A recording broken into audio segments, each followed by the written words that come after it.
So yeah, Spider-Man is no longer in the MCU, and the reason that this has happened is all down to money.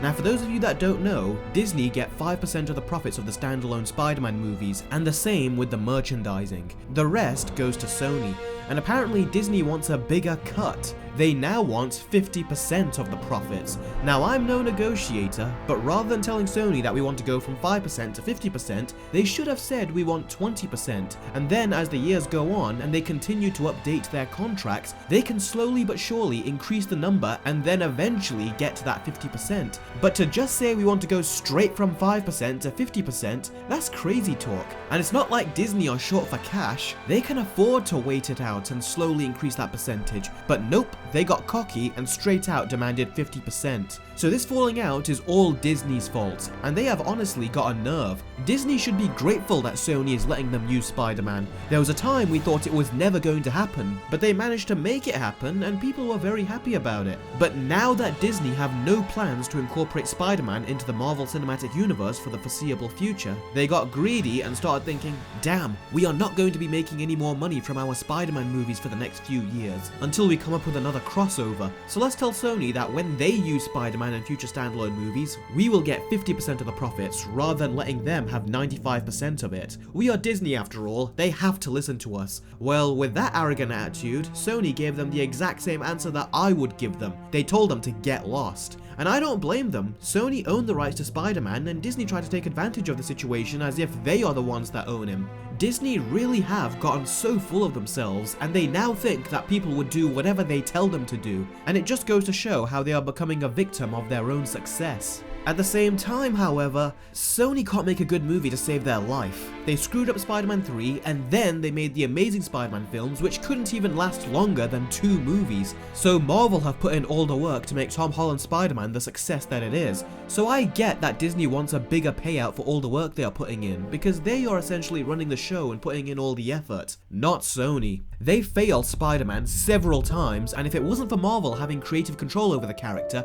then Tom Holland's Spider-Man would not be the success he ended up being. Also, this Spider-Man is so ingrained into the Marvel Cinematic Universe. Tom Holland only works when he is within that universe, and taking him out of it really makes Tom Holland's Spider-Man so much less interesting now. This business decision pretty much takes away his entire backstory with Tony Stark, it takes away his development from Far From Home, and it means he can't reference any of that. So taking him away from the MCU really makes him useless. And you know what that means. Sony are going to try and incorporate Spider-Man into their own universe. Yeah, Sony are still interested in building their own sorry excuse for a universe where all the villains are good guys for some reason. Spider-Man was established and developed inside the continuity of the Marvel Cinematic Universe, and taking him out is going to be the end of his character. So much in fact that at this point they might as well reboot him again, because they will essentially be starting from scratch and ignoring all the previous movies. When you get down to it, who the hell is this benefiting? This is just going to make a mess out of the Marvel Cinematic Universe, and with Sony now taking full creative control over Spider-Man, he is not going to last for long.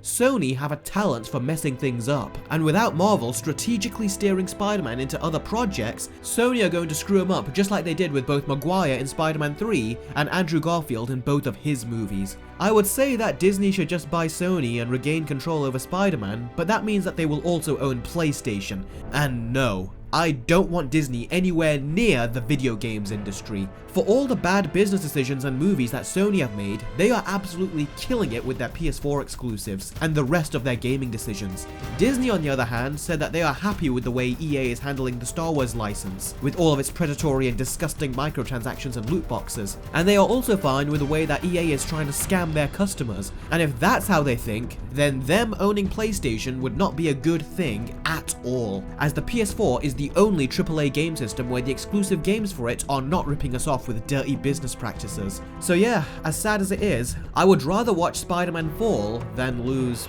well, this Spider-Man to Disney. I would prefer to have both, but if I had to choose one over the other, that's my decision. But yeah, this just hurts everyone involved. It hurts Marvel, it will definitely hurt Sony in the near future, and it will definitely hurt us, the fans. Because without the Marvel Cinematic Universe, Tom Holland's Spider-Man really is nothing. In both of his movies, both he and the stories were heavily connected to the MCU, and without it, I don't really have anything to look forward to with his character. I don't care if he crosses over with Venom. Venom is now a good guy, not a villain, and even if you could somehow make that work, Sony will just screw it up, because that's what they do, and it's what they do best when it comes to their movies. Is there a bright side? Well, I wonder if Tom Holland has a say in this. Imagine if he says to Sony, "No, I am not going to renew my contract and continue playing this character unless you and Marvel get in a room and come to an agreement." That could potentially put things back on track. I gotta say though, I feel really sorry for Tom Holland. He was in the cool club, he grew up watching the Avengers, and he actually got to hang out with them and he got to work with them.